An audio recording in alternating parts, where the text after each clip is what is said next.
Amén. Muy bien, pues en esta ocasión vamos a hablar acerca de lo que Pedro está hablando aquí, que es que en el último tiempo, dice él, que vendrían personas que se iban a burlar del regreso de Cristo. Y tenemos que ver cuál es la respuesta que tuvo Pedro para estas personas y que nosotros debemos de tener en este tiempo. Entonces, vamos aquí al número 1, Romano. El propósito de la segunda carta era recordarles. ¿Se acuerdan que hablamos de la importancia de recordar?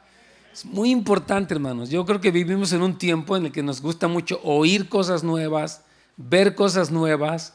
Tenemos teléfonos y tabletas y pantallas, televisiones donde vemos cosas. Pero aquí lo que Pedro nos dice, más que ver cosas nuevas, tienes que recordar las cosas que Dios te ha dicho. Tienes que recordar los mandamientos, las promesas, las profecías. Toma tiempo, hermanos. A veces uno puede escuchar una cosa y a la primera vez que la oye no lo entiende. Es hasta que se sigue repitiendo esto que verdades pueden como recibirse en nuestro corazón. Amén. Los niños aprenden así. Un niño usted le va a enseñar algo, pero tiene que repetirle estas cosas hasta que el niño puede captar y entender principios de conducta, cosas de la palabra, buenos modales, lo que sea. Entonces, la repetición es muy importante. Entonces, si el Señor te repite algo es porque lo necesitas. No es porque sea aburrido o porque sea repetitivo, es porque necesitamos escuchar las verdades una y otra vez. Amén. ¿Y sabe qué pasa? Que algunas veces, algunas verdades como que las resistimos. Oímos algo y nuestra mente es como, no sé qué pensar. Y dice, Señor, que te lo voy a seguir diciendo. Y en una de esas, dice la Biblia que su palabra es como martillo que quebranta la piedra. O sea, que Dios empieza a hablarnos y vez tras vez, y alguna vez va a decir, oh, wow, esto que había escuchado ya lo entendí. Ya me cayó el 20, como decimos, ¿verdad? Entonces, sí necesitamos la repetición porque hay cosas que se nos olvidan también. Hay tantas distracciones, hermanos, que por eso Pedro dedica su carta a repetirles cosas. Y yo como su pastor aquí en esta iglesia queremos repetir algunas cosas específicamente respecto a la segunda venida de Cristo, porque Él viene pronto y aunque lo hemos dicho aquí, hemos dado ya dimos Apocalipsis casi por 2 años, necesitamos que nuestra mente sea refrescada. Amén. También Pablo pensaba así. Fíjese, Pablo le dice a los filipenses en el capítulo 3, versículo 1, para mí no es molestia volver a escribirles lo mismo y a ustedes les da seguridad. Entonces, vamos a seguirles recordando estas cosas, querida iglesia, para que estemos firmes. Y algo muy, muy precioso que vemos aquí en Pedro, es que Pedro les habla con un buen corazón. Dice, ustedes que tienen la mente limpia, ustedes que tienen una mente íntegra. Y algo que debemos entender todos, y sobre todo si alguien aquí enseña la palabra, lo tengo aquí en el párrafo C. William Barclay dice, el enfoque del predicador debiera ser no tratar a sus oyentes como si fueran criaturas despreciables que merecen condenarse, sino criaturas espléndidas que deben salvarse. Amén. Y la siguiente frase que está aquí dice, motivamos cosas mejores en las personas en las que creemos que en aquellas que despreciamos. Si tú quieres motivar algo bueno en tus hijos, debes de creer en ellos, debes de ser positivo, o en tu pareja. Entre el matrimonio, a veces hay ciertas cosas que nos decimos y como que asumimos lo peor, pero si tú quieres motivar a cosas mejores, entonces no desprecies a las personas, aprecia a las personas. Amén. Es muy importante que apreciemos a nuestros hijos, a nuestra esposa. Si enseñas en un grupo de amistad o en algo así, necesitas apreciar a las personas que estás enseñándoles para que puedan recibir. Cualquiera de nosotros que quiera que la persona que está junto a ti aprenda, necesitas apreciarla, porque ese aprecio prepara el corazón para que reciba la enseñanza. Cuando estás enojado con alguien, la persona se defiende, la persona te contraataca, la persona puede rebatirte, pero cuando tú crees en ella, cuando tú la aprecias, puedes recibir mejor la verdad. Y es lo que está haciendo Pedro aquí. Pedro dice, queridos hermanos, esta ya es la segunda carta que les escribo, dice, y en las dos he procurado refrescar la memoria para que con una mente íntegra, dice, quiero que ustedes habla de una manera cariñosa. Entonces hay que hablarnos así. Esto es algo muy importante, que Pedro cree en el valor del elogio. Pero vamos a hablar en el número 2 romano, respondiendo a quienes se burlan de la realidad del regreso de Jesús. Y es tremendo esto, porque Pedro dice: ante todo deben saber que en los últimos días vendrá gente burlona. Dice, una cosa importante que tiene que saber antes de que Jesús regrese, que van a haber personas que van a atreverse a contradecir lo que la Biblia dice. Van a atreverse a burlarse de las cosas, a hablar sin fundamento y hablar como si supieran lo que dicen. Dice, ante todo, yo quiero que tú sepas que van a venir antes del regreso de Cristo muchas personas con este pensamiento. Entonces es primordial, hermanos, escuche bien, estar preparados para responder a un burlón. ¿Cómo le responde a un burlón? ¿Qué le dice? ¿Qué respuestas de la Biblia tiene para responder? En 2 de Pedro 3:15 dice, santifiquen a Dios, fíjese bien, en sus corazones y prepárense para presentar defensa con mansedumbre y reverencia ante todo aquel que demande razón de la esperanza que hay en ustedes. Entonces necesitamos ser personas que conocen la palabra y que saben por qué creen lo que creen. Yo le insisto mucho a ustedes eso, hermanos, por favor, conozcan su Biblia, lean su Biblia, aprendan su Biblia. Como les he dicho, vamos a dar primeramente, Dios, el año que viene, un programa de lectura. Yo espero y les encomiendo que lean la Escritura. Vamos a darles un programa sencillo para que usted diga, voy a empezar a leer mi Biblia diario, quiero conocer, quiero familiarizarme con lo que Dios dice, para que cuando alguien me venga a contradecir, no me mueva el tapete.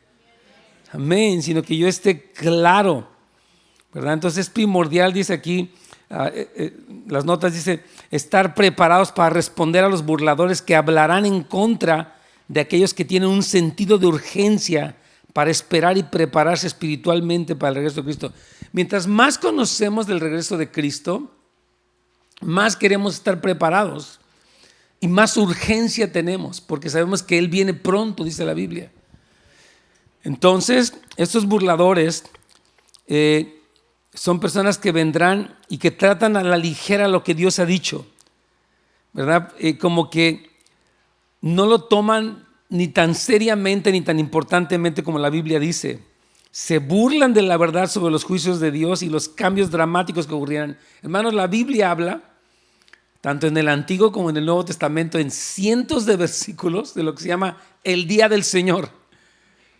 Mire, el hombre ya tuvo su día, ya el hombre trató de gobernar las naciones, trató, y hemos visto, era maldad, corrupción, de todo.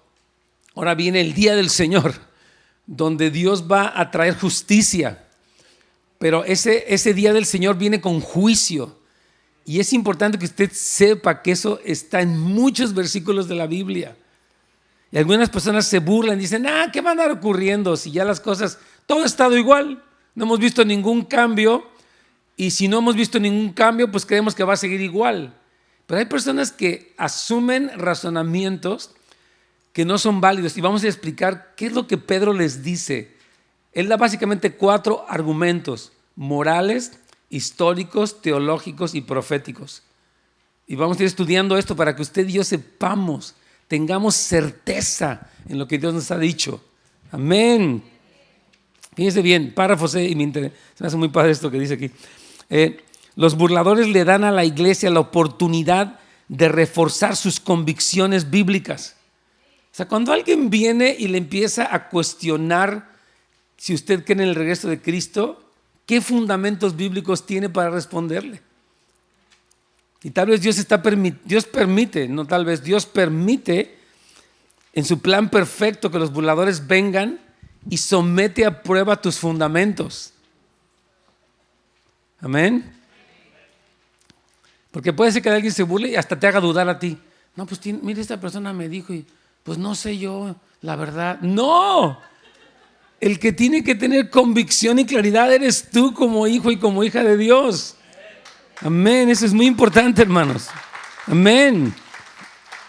Entonces, Dios permite estos burladores y ayudan al cuerpo de Cristo, o sea, a la iglesia, a refinar, aclarar y profundizar su comprensión. ¿Por qué creemos eso? ¿Por qué sabemos que es la verdad? Vamos a la página 2. Entonces, después de que Pedro profetizó que vendrían burladores, él directamente abordó sus argumentos, como les decía, de 4 maneras. O sea, él le da una respuesta al burlador y presenta 4 argumentos muy importantes para ese tiempo y también para nosotros. Entonces, les argumenta moralmente, históricamente, teológicamente y proféticamente. ¿Amén? ¿Sí le quedó claro cuáles son los argumentos? ¿Cuál es el primero? ¿El segundo? ¿Tercero? ¿Cuarto? Eso es importante. O sea, tenemos suficientes argumentos y fundamentos para creer lo que creemos con certeza. No tenemos ideas vagas, no tenemos, como dijo Pedro en el primer capítulo, no estamos siguiendo historias de cuentos de hadas ni fábulas. Tenemos argumentos históricos, morales, teológicos, proféticos que son claros para nosotros. Más que nunca, sé una persona firme, que le pueda responder al que no cree y a tus hijos que les puedas enseñar.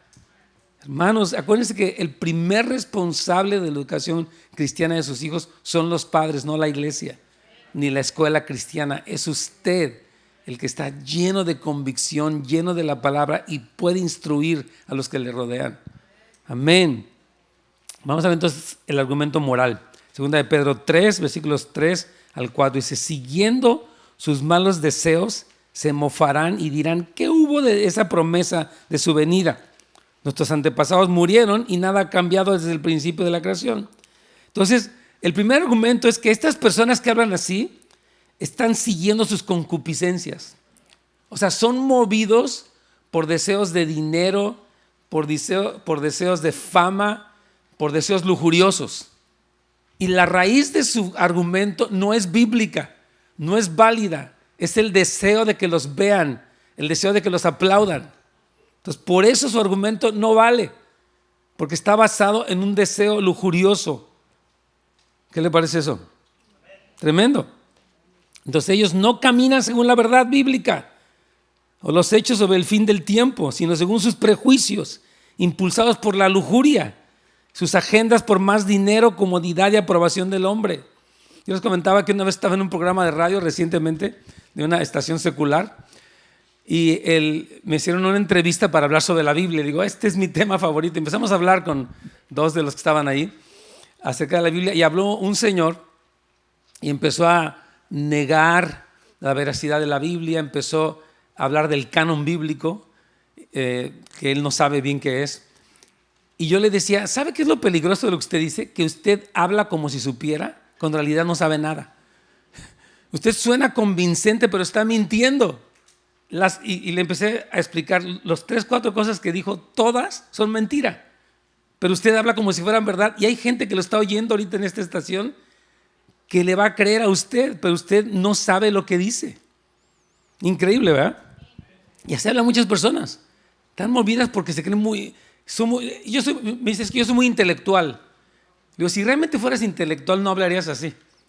Hablarías con un poco más de humildad. Porque te darías cuenta que no sabes, que ni siquiera has leído la Biblia como para poder hablar así. No conoces las pruebas históricas, arqueológicas, que demuestran la veracidad de los hechos de la Escritura una y otra vez y hablas como si supieras. Increíble. Aquí lo pongo, ¿verdad? Su mentalidad de superioridad intelectual y desdén por la verdad bíblica llevará a algunos a caer en la inmoralidad. O sea, una persona que habla así, dice Pedro, que se burla, hay una motivación, hay un prejuicio que está basado en todos sus intereses y todos sus deseos pecaminosos. Por eso dice, el primer argumento para descartar lo que esta persona dice es que su motivación no es genuina, ni tiene entendimiento. Amén. Importantísimo. Porque dice, ellos preguntan, ¿dónde está la promesa de su venida? Entonces, esta era una expresión hebrea muy común de que, a ver, ¿dónde está Dios? Como asumiendo que no existía. Cuando ellos dicen, ¿dónde está la promesa de su venida? La venida de Cristo, asumen que no va a ocurrir. Es una pregunta burlona.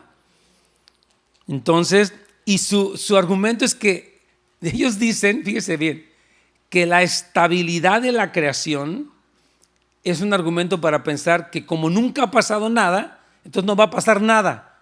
Y Pedro dice, ese argumento no es válido. Número uno, están ignorando que sí han pasado cosas sobrenaturales y que el hecho de que veas una tierra que es estable, por ejemplo, las estaciones del año, que veas que la tierra se ha mantenido así, no quiere decir que no vayan a ocurrir eventos catastróficos. Amén. Quiero explicar esto, quiero repetirlo. El hecho de que usted, por ejemplo, digamos, alguien que ha vivido, digamos, los que vivían en Pompeya, ellos nunca habían visto un volcán y de repente les cayó una erupción que destrozó todo. O sea, el que una persona no haya visto algo no quiere decir que no vaya a pasar. Entonces ellos piensan, pues no ha pasado nada y por eso no va a pasar nada. Y dicen, no, para empezar sí ha pasado algo, y en segundo lugar, el que tú no hayas visto que pasó algo no quiere decir que no vaya a pasar algo. Amén. Porque dicen, desde la creación del mundo todo ha seguido igual. Ellos apelan, fíjese bien, a la estabilidad del orden creado y a la falta de intervenciones dramáticas de Dios. Hermanos, Dios sí ha intervenido en la historia, muchas veces de manera dramática, y lo va a hacer al fin del tiempo, antes del regreso de Cristo, de una manera más intensa. Quiero que usted sepa, debe de saber eso. Apocalipsis menciona 3 series de 7 juicios, 7 sellos, 7 trompetas y 7 copas de la ira. Y eso está escrito y está reforzado por cientos de versículos del Antiguo Testamento. Entonces, usted dice, pero es que ¿cómo? Pues si no ha pasado nada. Bueno, para empezar sí ha pasado. Y el que creas que está todo muy estable no quiere decir que no vaya a pasar, porque después Pedro va a hablar cómo todo va a ser destruido por el fuego. Y Pedro sigue explicando. Y yo sé que esta verdad es muy intensa, hermanos, pero Pedro nos da una explicación. Nosotros vemos un mundo que fue creado por Dios y ha sido sostenido por Dios, aunque una vez ya fue destruido por el agua. Ahora el Señor lo ha reservado, pero lo va a destruir ahora por fuego. Pero la meta de Dios es la purificación. Y dice, cuando tú ves, fíjese bien, cuando tú ves esto que Dios dice, debe producir en ti por lo menos 2 cosas. Una, adoración a Dios, rendirte a Dios. Y número 2, el vivir una vida limpia. Pedro dice, ante la realidad de lo que Dios va a hacer, nuestra respuesta es adorarlo como Dios y rendirnos y guardarnos del pecado. No decir, va a venir, que dicen que va a consumir todo por el fuego. Buenas tardes, voy a seguir. No buenas tardes. O sea, es como, Señor, esta advertencia es real.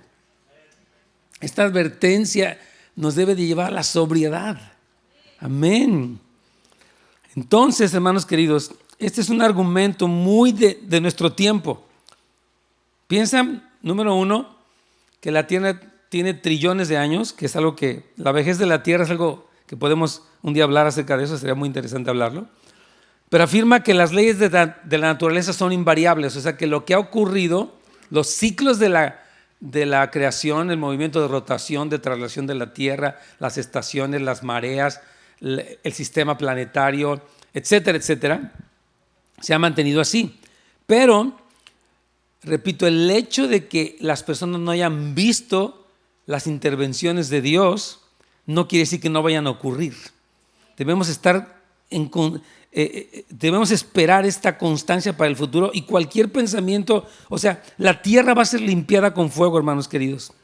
Entonces, dice Pedro que ellos intencionalmente olvidan esto.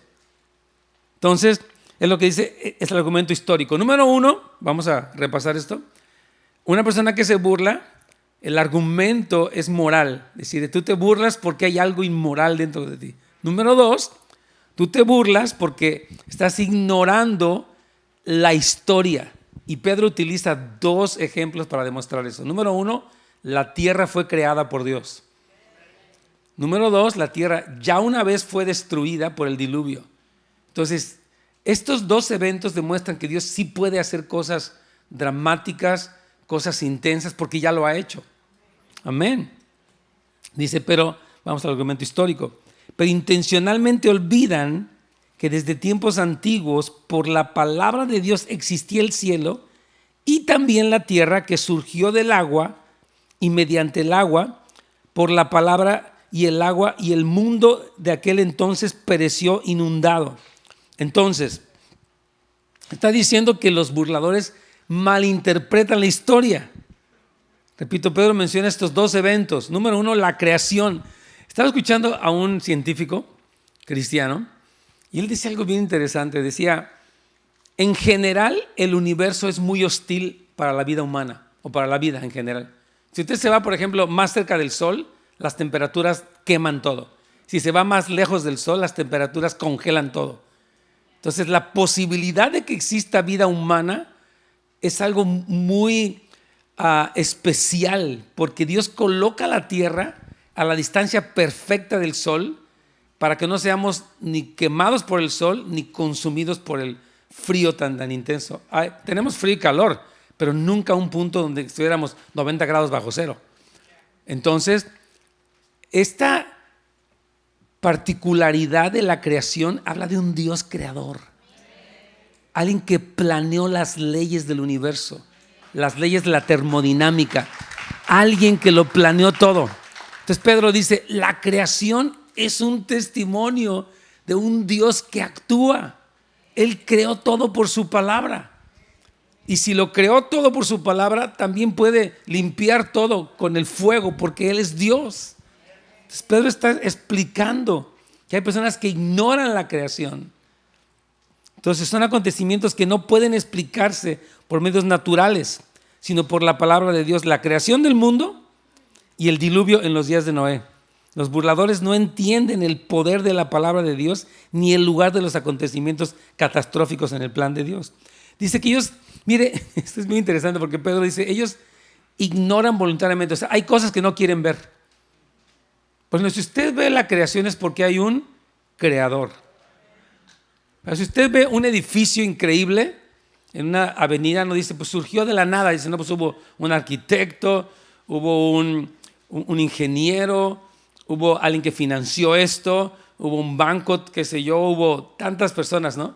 Entonces el edificio no surge de la nada, tuvo todo un proceso de planeación, materiales, equipo, herramientas. Dice, la creación habla de un creador. Tenemos que tener claro eso, pero dice que ellos ignoran eso. No. Vino un Big Bang tremendo y ya, aquí estamos. Pasaron chorrocientos mil trillones de años, aquí estamos todos. Espérate tantito, ¿va? Imagínense que, Dios guarde la hora, este edificio explotara. ¿Usted cree que después de 100,000 años saldrían las sillas solitas? No. O sea, obviamente la explosión causaría destrucción. Nunca el orden provino del caos. Jamás. El orden de la creación fue diseñado por Dios. Entonces sabemos, dice, estos que se burlan ignoran la realidad de la creación de Dios. Están intencionalmente, voluntariamente ignorando el proceso de creación. Entonces, por eso él utiliza un argumento de la historia para rebatir a los que se burlan. Amén. Entonces, fíjate, dice aquí en el párrafo B, en la página 2 al final, olvidan el hecho histórico de que por la palabra de Dios los cielos y la tierra fueron creados y luego destruidos en el diluvio. Pedro destaca que la visión de la historia de estos burladores no tiene en cuenta ni la creación ni el diluvio, además de otras intervenciones de parte de Dios. Por ejemplo, hay un evento histórico que es muy interesante, rápidamente les cuento, ¿no? El pueblo hebreo estuvo 400 años en Israel como esclavos y hubo una salida histórica de este pueblo y un recorrido por el desierto y una entrada a la tierra de Canaán, cuya única explicación es Dios. El Señor mandó 10 plagas que sacudieron al imperio más fuerte de aquel entonces, sacó a su pueblo, abrió el mar Rojo, pasaron como en seco, sobrevivieron más de 2 millones de personas con el maná que descendía del cielo por 40 años. Después entran a la tierra prometida, se abre el Jordán y entran. Todo eso es la intervención dramática y sobrenatural de Dios. Pero hay personas que quieren ignorar esto. No, eso no pasó. No, sí pasó. Pero hay personas que quieren creer lo que quieren creer y por eso ignoran lo que es obvio. ¿Sí? ¿Se ha dado cuenta de eso? Entonces aquí Pedro está diciendo, ellos están ignorando voluntariamente los hechos históricos que han ocurrido. Y eso es el fundamento, entre comillas, de sus burlas. Entonces, su visión del regreso de Jesús concuerda con una visión del mundo no bíblica. Vamos a la página 3. Los burladores no están calificados para acusar los planes de Dios, ya que carecen del conocimiento de lo que Dios hizo en el pasado. ¿Cómo puedes decir que Dios no lo va a hacer si ya lo hizo? Amén. Y dice, por la palabra de Dios existía el cielo y también la tierra. Esto es tremendo porque el poder de la palabra de Dios creó los cielos y las estrellas, hermanos. Jesús lo creó todo por su palabra, dice Colosenses 1. Entonces el argumento de Pedro es que los cielos y la tierra fueron creados y juzgados por la intervención de la palabra de Dios. Ahora, es muy interesante que fíjese bien cómo plantea Pedro este argumento rápido. Él dice, dice que la tierra surgió del agua. O sea, Génesis 1, de hecho 9 y 10 dice, dijo Dios también, júntense las aguas que están debajo de los cielos en un lugar y descúbrase lo seco, y fue así. Y llamó a Dios a lo seco tierra y obviamente a lo húmedo agua, ¿no? O donde había agua, los océanos. Entonces, Pedro está diciendo, fíjese bien, la tierra estaba en un caos. Génesis 1:1 dice que en el principio creó los cielos y la tierra. 1:2 dice que la tierra estaba desordenada y vacía, pero que el Espíritu de Dios aleteaba o se movía sobre la faz de las aguas. ¿Se acuerdan de eso? Entonces Dios empieza el proceso de creación, dijo, sea la luz, y fue la luz, etc. Y el Génesis empieza a describir cómo Dios, en esa masa de agua con tierra, Él empieza a separar todo. Ahora fíjese bien cómo dice Dios, después destruye la tierra por agua, después Él promete que no lo va a volver a hacer por agua. Y ¿se acuerdan? El arco iris es esa señal de Dios diciendo, traje destrucción, pero voy a hacer un pacto con Noé que jamás lo voy a destruir por agua, pero sí va a tener un juicio por fuego. Y vamos a irlo estudiando. No es que, escuche bien, querida iglesia, no es que tengamos una visión fatalista del futuro, no es eso. Tenemos una visión bíblica del futuro y realista del futuro. Porque la Biblia intencionalmente cierra con el Apocalipsis. Hay 66 libros en la Biblia y el último libro de la Biblia describe lo que Dios va a hacer y cómo termina todo, hermanos. Todo termina igual que al principio. Hay un jardín del Edén y Dios está morando con el hombre. Dice, esperamos cielos nuevos y tierra nueva donde mora la justicia. Entonces Dios, en su misericordia, dio al hombre la oportunidad. El hombre fracasó. Dios resolvió el fracaso del hombre mandando a Cristo y Dios va a restaurar todas las cosas. Pero el proceso es un proceso de purificación que en esta ocasión Él va a utilizar el fuego, dice la Biblia. Ningún amén, pero es lo que dice la Biblia. Es lo que dice la Biblia, hermanos. Entonces, fíjense, vamos allá al párrafo E, a la mitad. Dice, así como el mundo antiguo fue destruido a causa de la impiedad, así este mundo actual que está lleno de impiedad está reservado para el momento en que será purificado y limpiado por el fuego del juicio. Entonces, el motivo del juicio no es simplemente destrucción, es purificación. La tierra necesita ser purificada, hermanos. Está llena de maldad, llena de contaminación, llena de corrupción, llena de pecado. Dios va a purificar esta tierra. Y ahí, mira, ahí le puse como unos 20 versículos por si quiere investigar más. Y le animo que cuando vea versículos, léalos, hermano. Tome tiempo y lea a ver qué dice, para que usted tenga esa certeza de lo que la Biblia dice. Mira lo que dice Pedro en 2 de Pedro 3:7, dice, y ahora, por esa misma palabra, o sea, la palabra que creó el cielo y la tierra, el cielo y la tierra están guardados para el fuego, reservados para el día del juicio y de la destrucción. ¿De quiénes? De los impíos. Pedro ha dicho ya varias veces, lo dijo en el capítulo 2, voy a demostrarles con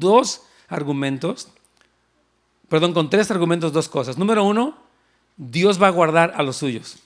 Amén. Número 2, Dios va a destruir a los impíos si no se arrepienten. Ningún amén, pero es lo que va a pasar. Ni modo, así es. Y dice, voy a darles 3 ejemplos. Número 1, los ángeles que pecaron. Otra vez el diluvio de Noé y otra vez la destrucción de Sodoma y Gomorra. Pedro no dice las cosas al azar, él trae fundamentos para que la gente tenga certeza de lo que él está diciendo y presenta la historia de Dios para decir, esto que les digo es cierto, ya Dios lo demostró anteriormente.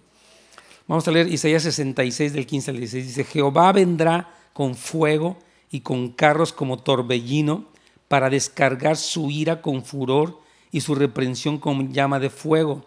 Porque Jehová juzgará con fuego y con su espada a todo hombre, y los muertos de Jehová serán multiplicados. Este versículo de Isaías 66, hay como 100 versículos que dicen lo mismo, por lo menos.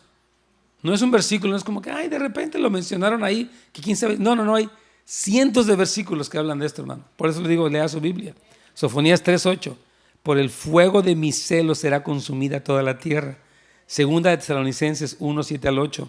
Cuando se manifieste el Señor Jesús desde el cielo en llama de fuego para dar retribución o castigo. Entonces eso está en el Antiguo y en el Nuevo Testamento, hermanos. Mire, yo voy a explicarle algo. Yo insisto, esta verdad nos debe de mover a ver el mundo de una manera diferente. Cuando usted no ve esto, su único destino es el mundo.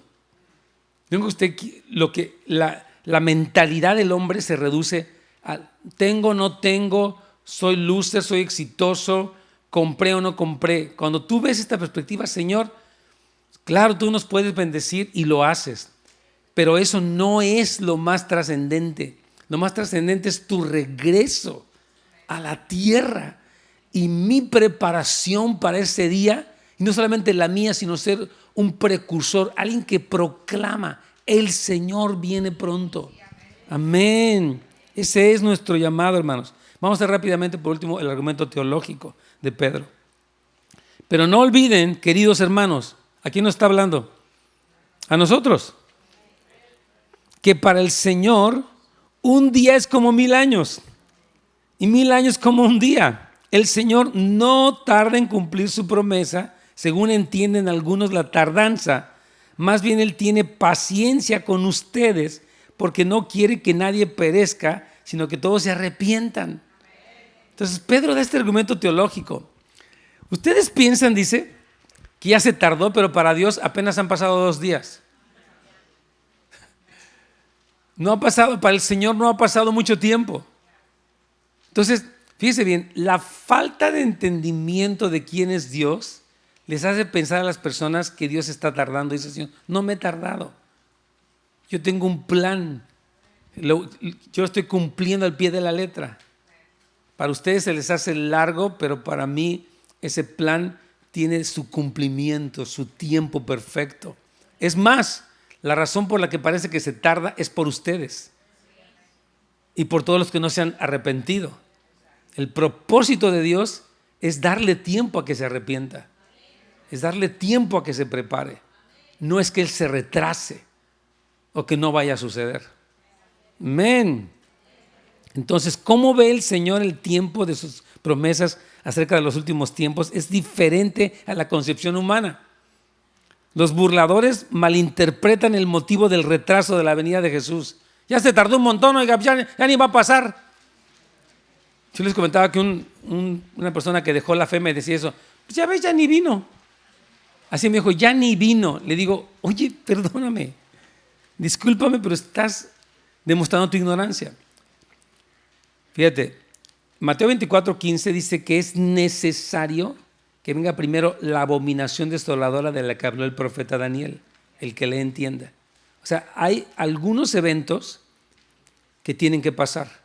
Si no han pasado, quiere decir que todavía no va a pasar. Cuando esos eventos empiecen a suceder, son señales claras, son señales inequívocas que la Biblia marca. Y por eso nosotros tenemos que estudiar. Cristo dice, lean y entiendan, apliquen su mente a eso, para que ustedes no duden de, pues ya como que se tardó, oiga, pues han dicho en otros tiempos que viene y no ha llegado, y pues no sé, como que no va a pasar así, ¿no? No. Tienes que saber las señales proféticas que Dios habló. para que tengas una claridad y respondas a los burlones o si a ti te ataca el espíritu de burla. Tú como cristiano puedes ser atacado por el espíritu de burla. Tú como cristiano puedes ser atacado por la incredulidad. Mire, yo te voy a decir algo, si te ataca la incredulidad, reconéctate con Cristo. Porque cuando tú permaneces en Cristo, das el fruto de fe. Si tú te desconectas de Cristo, te entran las dudas. Porque sabe que empieza como la lógica humana. Pero es que no es lógico. Mira, nuestra lógica humana es limitada. Nuestra mente es finita y Dios es infinito. Entonces, si tú tratas de meter a Dios en tu caja, no vas a entender nada. Entonces, ahí es donde viene la fe, es la certeza de lo que esperamos y la convicción de lo que no vemos. Amén. Hay una certeza, hermanos queridos. Entonces, los burladores malinterpretan el motivo del retraso de la venida de Jesús. Pedro presentó su caso contra, vamos a la página 4, los burladores relacionados con la demora del regreso de Jesús. Fíjese bien, no importa si Dios dio su promesa hace un día o hace 1000 años, Él cumplirá cada una de sus promesas, hermanos queridos. Mire, por favor escuche esto. Cientos de profecías dichas en el Antiguo Testamento se cumplieron en el Nuevo Testamento. ¿Ok? Entonces las profecías que faltan, así como ya se cumplieron estas, se van a cumplir las demás. Se profetizó que Cristo nacería en Belén de Judea, se profetizó todo lo que iba a ocurrir en su muerte, que iban a partir sus vestidos, que iban a vender por ciertas monedas de plata, que lo iban a crucificar entre los ladrones, que él iba a morir que lo iban a enterrar en la tumba de un rico, que iban a partir sus vestidos. Todos los detalles están profetizados y se cumplieron. Ahora los que vienen también se van a cumplir. Pero los burladores dicen, no se cumplió nada. Es que eres ignorante. Una persona que es burlona ignora estas cosas que sí se cumplieron y se atreve a decir que no se cumplieron y que por lo tanto no se van a cumplir. Por lo tanto, no tiene fundamentos en su burla. Su burla es absurda y no es válida. Amén. Aquí Pedro responde a las críticas de que Jesús, vamos al párrafo B, se ha demorado tanto que la gente no cree que va a regresar. En la experiencia del tiempo de Dios no ha pasado mucho tiempo. La demora de Dios en cumplir sus promesas no es como la demora de los humanos. Una promesa tardía de Dios no es una promesa olvidada. Repito, una promesa de Dios que se tardó no es una promesa olvidada. Es una promesa que está tomando su tiempo y hay que dejar que Dios sea Dios. Yo compartí ayer algo que, mientras estaba estudiando este tema, leí muchos comentaristas y uno dice algo bien interesante. Dice que, número uno, cuando nos vamos haciendo más viejos, el tiempo se pasa más rápido. ¿No les ha pasado eso de repente? Oye, ya se acabó el año. Empezó ayer y ya se acabó el año. Tú antier tenías 20 años y ahora tienes 40 o 50. Es increíble cómo el tiempo vuela, ¿verdad? Se pasa tan rápido. Y decía él que en eso como que es algo de lo que Dios tiene. Para Dios, dice la Biblia que 1000 años es como un día. ¡Wow! Se fue un día, dijo el Señor. Apenas tiene 2 días que se fue mi hijo. O sea, apenas está empezando a ponerse la cosa buena. O sea que el ignorar la perspectiva de Dios eterna puede llegar a que personas burlonas concluyan que ya se tardó mucho, cuando en realidad ignoran la eternidad de Dios y los tiempos de Dios. Mucho cuidado con eso. Entonces, vamos al párrafo C. El Señor no tarda en cumplir su promesa, según entienden algunos la tardanza, pero explica que la promesa de Dios de que Jesús vendrá se cumplirá en su tiempo perfecto. Dios extendió el tiempo para darle a la gente la oportunidad de arrepentirse. Es lo que dice 1 Timoteo 2. Dice que Dios quiere que todos se arrepientan y vengan al conocimiento de la verdad. Esa es la voluntad de Dios. Y por eso está dando tiempo al mundo de que se arrepienta. No es que se retrase o que diga, híjole, es que ahora sí no sé cómo lo voy a hacer. Hay muchos inmigrantes en la frontera, están estos de Gaza ahí, está Hamas, está el otro grupo, los judíos, están los... nada, Dios no está pensando en el cielo así paseándose, ¿qué va a hacer? Él tiene un plan determinado, por adelantado. Él pregunta, ¿quién como yo puede anunciar el futuro desde el pasado con tanta certeza? Él lo dice en los profetas, yo soy el único, dice Dios, que puede anunciar lo que va a ocurrir detalladamente porque yo soy Dios. Yo soy omnisciente, conozco el pasado, el presente y el futuro. Ese es nuestro Dios, hermanos. Amén.